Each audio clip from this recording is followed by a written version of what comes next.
নমস্কার, আমি Moumita the Bong wife চ্যানেলে তোমাদের স্বাগত। আজকের ব্লগ এখান থেকে শুরু করছি।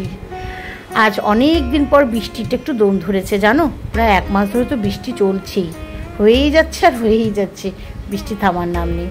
আজ দুটো নয়নতারা ফুলের গাছে রিপোর্টিং করব। দেখো, সাদা নয়নতারা ফুল গাছ হয়েছে, কি সুন্দর। আমার না সাদা নয়নতারা ছিল না, জানি না এটা কোথার থেকে বীজ হয়েছে। তো চলো এটাকে লাগাই। আগে প্রথমে এটাকেই লাগাবো, টপ ফাঁকা পাচ্ছি না, কারণ আমার কাছে একদম টপ নেই। দেখি এই গাছটা মরে গেছে, তো এটাতেই ভাবছি লাগিয়ে দিই। এটাতে পিটুনিয়া ছিল, পিটুনিয়া গাছটা মরে গেছে, এটাই লাগিয়ে দিই। আরে এত বৃষ্টি হয়ে যাচ্ছে জানো, আমার গাছের কন্ডিশন খুব খারাপ হয়ে গেছে। দুটো জবা গাছ অলরেডি মরে গেল, ফল গাছগুলোর অবস্থাও খুব খারাপ। হাড়িভাঙা আম গাছটার তো দেখেইছো, পাছে শিম গাছটা হয়েছে, জানি না বাঁচবে কি বাঁচবে না, নাকি বৃষ্টির জন্য এরকম হচ্ছে। চলো এটাকেও লাগিয়ে দিই। নয়নতারা ফুল গাছও বেশি বৃষ্টিতে রেখো না, কিন্তু সব নষ্ট হয়ে যায়। তো এটাকে নিয়েও আমি শেডেই ঢুকিয়ে দেবো। অলরেডি শেডে আমি অনেকগুলো গাছ ঢুকিয়েছি। এদিকে দেখছি আমি চন্দ্রমল্লিকাগুলো ঢুকাইনি, তো বাবিকে বললাম, বাবি চন্দ্রমল্লিকাগুলো ঢুকিয়ে দে। আমি তো ভুলেই গেছি, যা বৃষ্টির সামনে তো আরও বৃষ্টি হবে বলো। তো আমি চন্দ্রমল্লিকা গাছগুলো ঢুকিয়ে দিলাম, কারণ ওগুলোর থেকে তো ওগুলো মাদার প্ল্যান্ট, ওগুলো থেকেই আমাকে নতুন করে চারা করতে হবে। তো কিছু গাছ মরেও গেছে, জানি না কী কী কালার আছে এর মধ্যে। আমার কাছে 3-4 রকমের কালার ছিল। এদিকে কাছুয়াকে তো সেদিন কাজ করতে বলেছিলাম, ও বেচারি কাজ করেছে, কিন্তু আমার সমস্ত এমন পরিষ্কার করেছে, আমার সব গাঁদা গাছগুলো ফেলে দিয়েছে, বলে বৌদি জঙ্গল হয়ে গেছে, ফেলে দিয়েছি। ওগুলো আমি রেখে দিয়েছিলাম, কারণ ওগুলোর থেকেই মাথা কেটে কেটে আমি আগস্ট-সেপ্টেম্বরের দিকে লাগিয়ে ফেলি। তো কী করবো, ফেলে দিয়েছে, তো আমি আবার নতুন মাথা কেটে লাগিয়ে দিলাম। এদিকে লিলিগুলো কবে ফুটছে, স্টিকগুলো মরে মরে আছে, ওগুলোও ফেলতে পারছি না, বৃষ্টির জন্য আসতেও পারি না। তো ভাবছি স্টিকগুলোকে কেটে কেটে ফেলে দিই, আর একটু কাটাই ছাটাইও করে দিই। লিলি গাছগুলো বেশ জঙ্গল জঙ্গল হয়ে গেছে। পাশে একটা তুলসী গাছ উঠেছে, ওটাকে আর ওঠাবো না, থাক। এই দেখো, স্টিক কাটতে গিয়ে দেখছি স্টিকের গা দিয়ে একটা চারা গাছ বেরিয়েছে লিলিরই। তো আমার কাছে টব নেই, আমি ওটা লাগাতে পারছি না, আর তোমাদের দেখানোর জন্য দেখাচ্ছি। দেখো, স্টিকের গা দিয়ে, স্টিকটা কিছুদিন বেশি দিন রেখে দিলে স্টিকের গা দিয়ে অটোমেটিক গাছের চারা বেরিয়ে যায়, এটা দিয়ে রুট বেরিয়ে গেছে। চলো ফটাফট কাটাই ছাটাই করে ফেলি লিলিগুলো। আমার তো লাল লিলিটা দেখিয়েছো, বেশ বড় বড় মাইক ফুলের মতন হয়, ওটাও আমি পাহাড় থেকে নিয়ে এসেছি।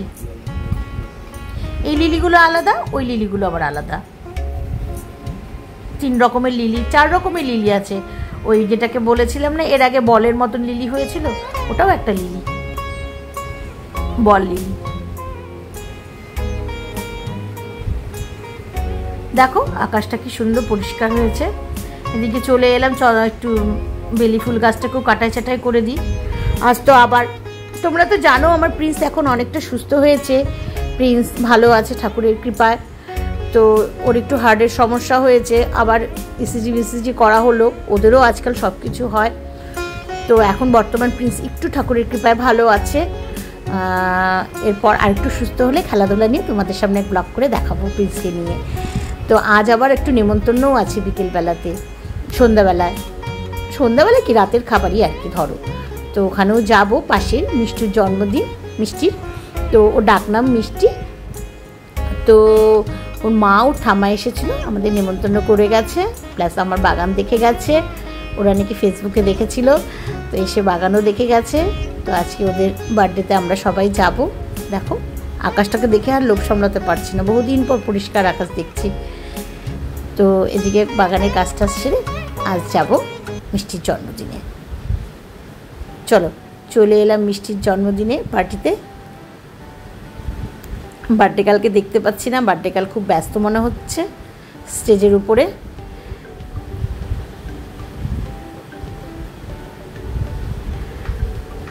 আমিও এখানে দাঁড়িয়ে আছি, এক বৌদির কথা শুনছি। বৌদির মেয়ে নাকি একটু অসুস্থ হয়েছিল, আমাদেরই পাড়ার এই বৌদি।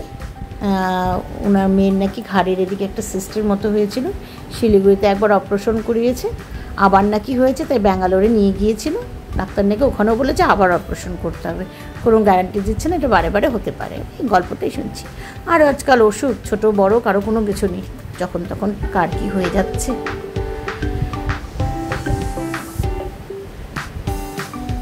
চলো আমরা এখন একটু বার্থডে গার্লকে দেখি, বার্থডে গার্ল খুব নাচানাচি করছে, এদিকে সবার সাথে দেখা হয়ে গেল। এই যে রূপা, আমাদের সামনের বাড়ির বৌদি, ওই যে সাইডের মেয়েটাকে দেখছে চুল কাটা, ও হলো আমার ইয়োগা টিচার, আমাকে মাঝখানে কয়েকদিন ইয়োগা শিখিয়েছিল। তো আমার ব্যথার জন্য আমি ইয়োগা বন্ধ করে দিয়েছি। পাড়ার সবাই এসেছে, মোটামুটি সবার সাথেই দেখা হয়ে গেল। আমি তো বাড়ি থেকে বিশেষ একটু বেরোই না, কিন্তু বার্থডে গার্লকে তো দেখা যাচ্ছে না। এই যে বার্থডে গার্ল মিষ্টি, এই হলো মিষ্টি, দেখো কি সুন্দর স্টেজের উপর নাচানাচি করছে। আমাদেরও পুরনো স্মৃতি মনে পড়ে যায়। আমাদেরও ছোটোবেলার বার্থডে হতো, আমারও বার্থডে খুব বড় করে হতো, লোকজন নিমন্ত্রণ করতো। আমার বাবা এত বড় হতো না, কিন্তু বড় হয়েছে। সেই তো আগের দিনে জানোই বার্থডেতে সে মা রান্না করতো, লুচি, মাংস কষা, ছোলার ডাল, সে সবাইকে বসে লাইনতে খাওয়াতো, ঘরের মধ্যে মাটিতে মেঝেতে। সেই কথাগুলো মনে পড়ছে হঠাৎ করে। কত বড় বড় তো হয়ে গেলাম, বুড়িও হয়ে গেলাম। আর কি দেখো, একটা বেলুন বাস্ট করারও এর মধ্যে টাকা পড়ছে, সব টাকা মনে হচ্ছে কি আমিও কুড়াই ওদের সাথে গিয়ে। কিন্তু কী করবো বলো, সবাই কি ভাববে বলো আমি কুড়াতে গেলে। একবার কুড়িয়েছি, লোভ সামলাতে পারিনি, গিয়ে টাকা কুড়িয়েছি এবং সবাইকে দেখিয়েছি, দেখো 200 টাকা। চলো ছোটোবেলার কথা মনে পড়ে। ওই দেখো আমি বলতে বলতে আরেকজন কুড়োচ্ছে বড় হয়েও। এগুলো দেখলে না লোভ সামলানো যায় না, সে মনে কি আমরাও ছোট হয়ে যাই। চলো খাওয়া দাওয়ার পালা শুরু, আমরাও খেতে বসে গেছি।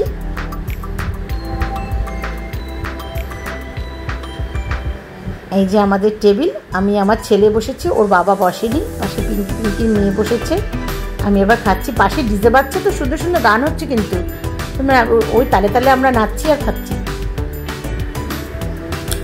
আমাদের মোটামুটি খাওয়া দাওয়ার পালা শেষ হয়ে আসছে।